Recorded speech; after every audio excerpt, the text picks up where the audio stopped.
E siamo alla categoria senior, quarta serie appena partita. Federica Vannucchi, Futura Prato in corsia U2, in corsia 3 Anna Carolina Marasciulo per il Plentin Veneto, in 4 Cora Morosin per il Veneto Banca, in 5 Ginevra Alvino per la Futura Prato.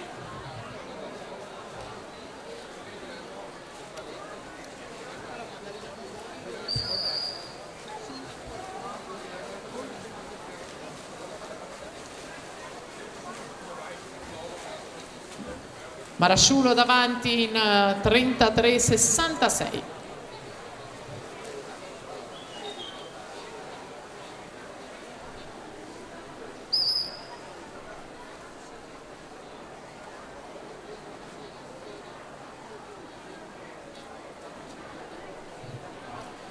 Intanto si preparano per la terza serie senior Silvia Nicoletto, 2000 Padova, nuoterà in corsia 2, Andrea Frigo Idros in corsia 3, Martina Turato Leo Sport in 4, Lavinia Dobloni per il Pesaro Nuoto Team in quinta corsia.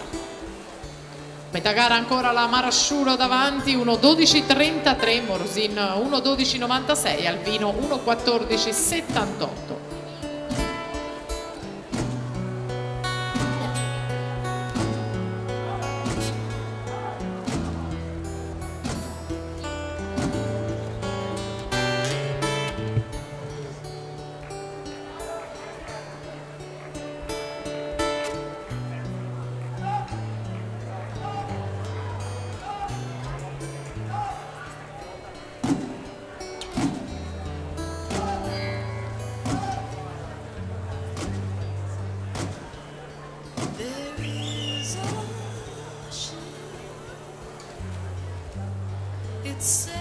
Cora Morosin intanto ne approfitta nella frazione a rana, 1:58,19 davanti alla Marasciulo 2:00,34 e poi la Vannucchi 2:03,69.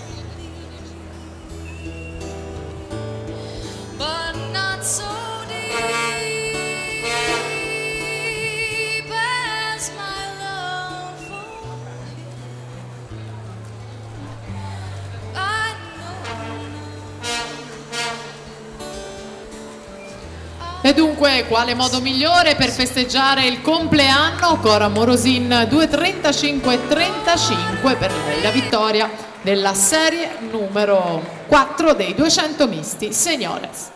Tutto pronto per la partenza della serie 3 Seniores